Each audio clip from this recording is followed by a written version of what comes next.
जिले के जावेद नगर इलाके में नशा तस्कर के घर पर बुलडोजर वाली कार्रवाई हो गई है। नशा तस्कर के घर पर बुलडोजर एक्शन हुआ है और नशा तस्कर के खिलाफ ये कार्रवाई की गई है। तस्वीरें हम आपको दिखाने जा रहे हैं जम्मू की, जहां पर ड्रग माफिया के खिलाफ जो एक्शन हुआ वहां पर उसकी अवैध संपत्ति थी, गलत तरीके से, गैर कानूनी तरीके से जो निर्माण किया गया था उसे बुलडोजर की मदद से ढा दिया गया, गिरा दिया गया। हालांकि जब ये बुलडोजर एक्शन हो रहा था वहां पर भारी संख्या में सुरक्षा की तैनाती की गई थी। ये सुनिश्चित किया गया कि किसी तरह का कोई विवाद वहां पर ना होने पाए। जी न्यूज पर ये एक्सक्लूसिव तस्वीरें आप देख रहे हैं। बुलडोजर अपने काम पर लग गया जैसे ही मालूम चला कि ये ड्रग माफिया जिसका घर अवैध संपत्ति ये पूरी तरह से उसने कैसे बनाई हुई थी और उसके बाद उसे जमींदोज कर दिया गया।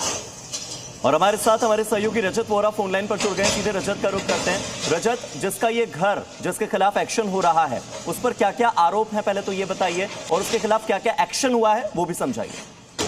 जी बिल्कुल, आपको बता दें कि ये शाम्पदीन उर्फ पप्पी जो कि एक ड्रग पेडलर था, कई सारे एनडीपीएस के मामलों में जो है वो आरोपी, और ये फिलहाल के लिए जेल में बताया जा रहा है, जिसकी एक प्रॉपर्टी थी। जानकारी के मुताबिक ये सारी प्रॉपर्टी जो है वो नशे के कारोबार से बने हुए पैसे से यहाँ पर कहीं ना कहीं इसने बनाई थी। और उसके बाद आज जम्मू कश्मीर एडमिनिस्ट्रेशन ने और जम्मू कश्मीर पुलिस ने मिलकर यहाँ पर बुलडोजर एक्शन किया। तस्वीरों में साफ तौर पर दिख रहा है कि कितना बड़ी प्रॉपर्टी जो है वो इसने इस ड्रग के पैसे से यहाँ पर बनाई थी। और जम्मू कश्मीर में क्योंकि 100 दिवसीय एक नशा मुक्ति अभियान जो लेफ्टिनेंट गवर्नर ने शुरू किया उसका असर देखने को मिल रहा है। हाल ही में हमने देखा लव गुज्जर जो एक बड़ा नशा तस्कर है, जिसके खिलाफ करीबन 130 से ज्यादा मामले हैं, उसे यहाँ पर गिरफ्तार किया गया। और उसके बाद उसके कई सारे साथी भी लगातार पकड़े जा रहे हैं। और वैसा ही एक मामला शाम्पदीन पप्पी पर भी था, जिसके द्वारा ये प्रॉपर्टी पूरी बनाई गई थी। और आज सुबह से लगातार बुलडोजर एक्शन जारी है। अभी भी लगातार जो तस्वीरें सामने आ रही है उसमें कहीं ना कहीं देखने को मिल रहा है। ओके रजत, आप नजर बनाकर रखेगा। फिलहाल शुक्रिया इस जानकारी के लिए। उत्तर प्रदेश में संदिग्ध आतंकी के मामले में एक बहुत बड़ा खुलासा हुआ है। रेलवे स्टेशन पर ज्वलनशील पदार्थ दिया गया था, यह खुलासा हुआ।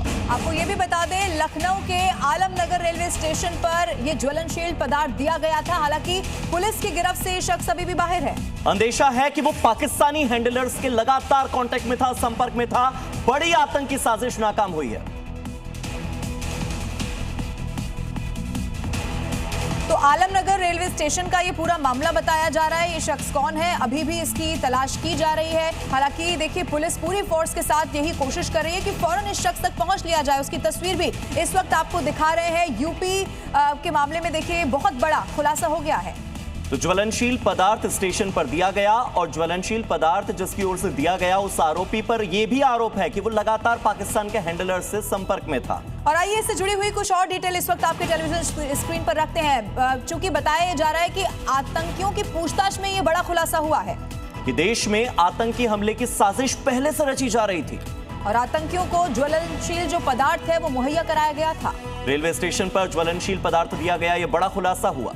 पाकिस्तानी हैंडलर के संपर्क में ये आतंकी थे, सूत्रों के हवाले से ये भी इनपुट मिल गया है। और आरोपियों ने मोबाइल से चैट को डिलीट कर दिया ताकि आगे जाकर ये जानकारी सामने ना आ पाए। अयोध्या की बात करते हैं, जिसकी पहचान सरयू नदी की आरती अब दिव्य और भव्य रूप में दिखाई देने वाली है। धार्मिक परंपराओं को और ज्यादा सुव्यवस्थित बनाने के लिए आरती में शामिल पुजारियों के लिए बाकायदा एक ड्रेस कोड लागू कर दिया गया। देखिए, सप्ताह अलग अलग दिन पुजारी अलग अलग रंग के वस्त्रों में अब नजर आने वाले हैं। और इससे आरती और भी ज्यादा आकर्षक और भी अनुशासित दिखेगी। श्रद्धालुओं के अनुभव भी खास होंगे। और नई व्यवस्था के अनुसार अब आपको और भी डिटेल दे देते हैं। अगर सोमवार और शुक्रवार की बात की जाए तो पुजारी यहां सफेद वस्त्र धारण करते हुए नजर आएंगे। बात करें ट्यूसडे की यानी कि मंगलवार, और संडे यानी कि रविवार की, तो लाल रंग के वस्त्र में आपको पुजारी नजर आएंगे। एक ड्रेस कोड की व्यवस्था की जा रही है और ज्यादा देखिए भावनाओं का भी यहाँ पर ख्याल रखा जा रहा है। और जो ड्रेस कोड नया होने वाला है वो इस वक्त आपके टेलीविजन स्क्रीन पर आप देख रहे हैं। अलग अलग दिन के हिसाब से सोमवार को जहां व्हाइट ड्रेस यानी कि सफेद वस्त्र में नजर आएंगे पुजारी, तो मंगलवार को लाल वस्त्र में, बुधवार को हरे रंग के वस्त्र में